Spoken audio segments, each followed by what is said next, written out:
पीले दांत वाली बहू। रंजना कभी ब्रश नहीं करती थी।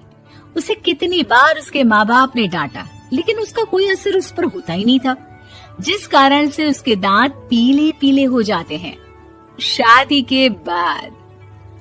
अरे बहू, वैसे तो तुझ में कोई कमी नहीं है, पर तेरे दांत इतने पीले कैसे हैं बेटा?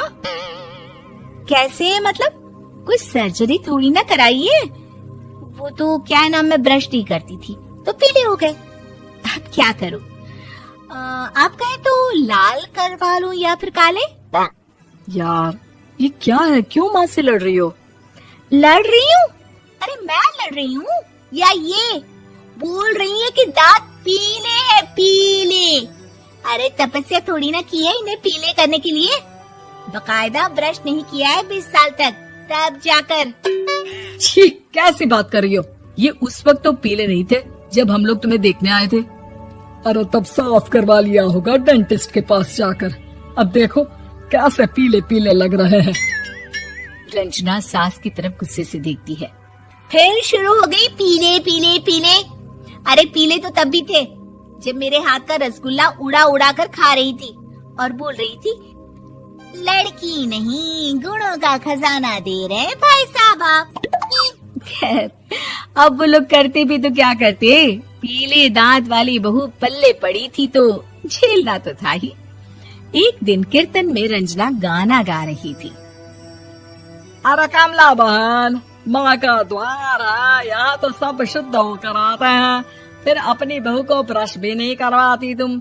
दूर से पीले पीले दांत भक्ति में बाधा उत्पन्न कर रहे हैं। और कोई 2 साल के बच्ची थोड़ी ना लेकर आई हूँ मैं बहू बनाकर। अच्छी खासी लड़की है, अरे कैसे करवाऊं ब्रश? ये तो उसे खुद करना चाहिए ना। अब माँ बाप तो इसके जैसे तैसे निपटा दिए, ये नहीं सोचा कि सास कैसे संभालेगी। सास बहू को लेकर घर आ जाती है, लेकिन सोच लेती है कि अब इसे लेकर कहीं नहीं जाएगी। अगले रोज बहू कहती है, अरे क्या हो गया, मंदिर नहीं जाना क्या? कीर्तन का वक्त हो रहा है। मेरी मधुर वाणी से कान्हा जी जागते हैं और सोते हैं। आप तो जानती है ना उनकी भक्ति में कितना मन लगता है मेरा। वो क्या है ना, तबीयत ठीक नहीं लग रही है मेरी, आराम करूंगी मैं। तबीयत ठीक नहीं लग रही? अभी तो मिथुन के गाने पर नाच रही थी आप, और अब बोल रही है कि तबीयत ठीक नहीं लग रही। अरे भक्ति में मन लगा लो सासू माँ, ऊपर जाना है, क्या मुंह दिखाओगी आप? हाँ? सास को बहू की बात पर गुस्सा आ जाता है। मैं क्या मुंह दिखाऊंगी, इसकी चिंता तो ना कर, समझी? अपने मुंह की चिंता कर, जो ये पीले पीले दांत लेकर हर जगह पहुंच जाती है। पता है लोग कितना मजाक बनाते हैं। ना जी ना, मैं नहीं जाना कहीं तेरे साथ। तो ये बात है।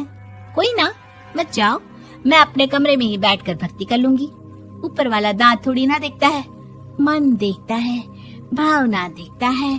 और अरे बस बस, तू सब कुछ दिखा, बस ये सफेद चमकदार दांत ना दिखाना किसी को, है? जा यहाँ से। बहू को सास की बात का कोई फर्क नहीं पड़ता, वो तो जैसी थी वैसी ही रह जाती है। सुबह नहाकर किचन में खाना बनाना, फिर खाना खाना, कीर्तन भजन करना और सो जाना। एक दिन, माँ जी मैं सहेली के घर जा रही हूँ, शाम को लेट आऊंगी।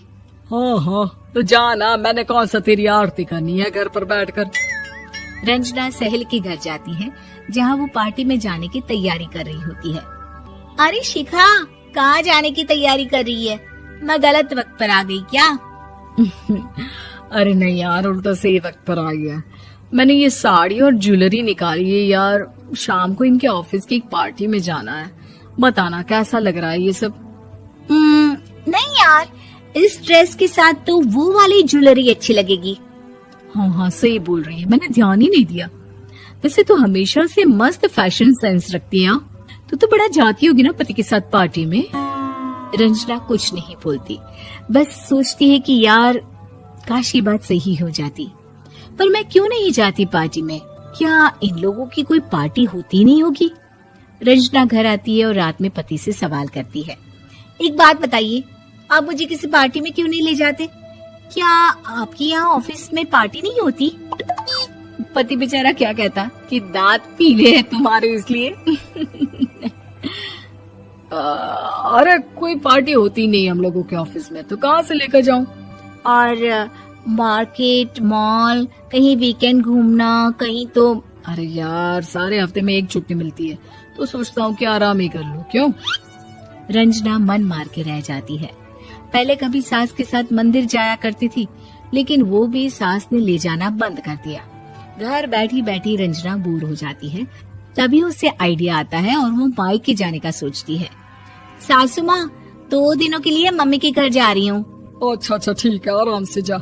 और हाँ, माँ से कुछ अच्छी आदत सीख कर आना कि कैसे शरीर के हर भाग की तरह दांतों की सफाई भी जरूरी होती है, समझी? शुरू हो गई ना आप? वो लोग आपकी तरह नहीं है कि छोटी छोटी बात का बतंगड़ बना दे। उन लोगों के लिए मैं मायने रखती हूँ, ना कि मेरे पीले पीले दांत। रंजना माँ को बिना बताए उन लोगों को सरप्राइज देती है, लेकिन जैसे ही वो दरवाजे पर पहुँचती है, अंदर देखती है कि घर वाले कहीं जा रहे होते हैं।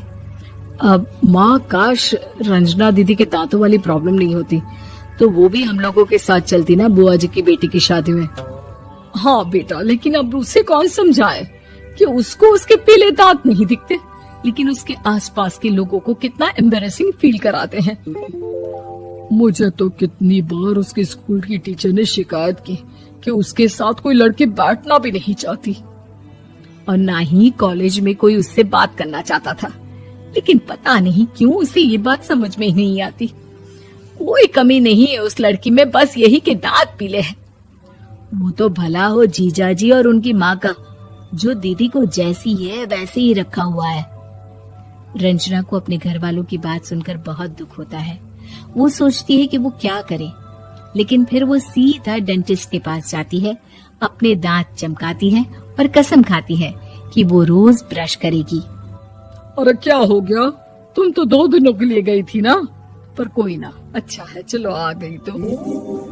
रंजना सास के सामने आकर खड़ी हो जाती है और पूरी स्माइल करती है, उसके चमकदार दांतों को दिखाती हुई। हैं? चले मंदिर। माँ, मुझे माफ कर दीजिए, मैंने आप लोगों को बहुत एम्बैरेसिंग फील करवाया। मैं आज से रोज ब्रश करूंगी।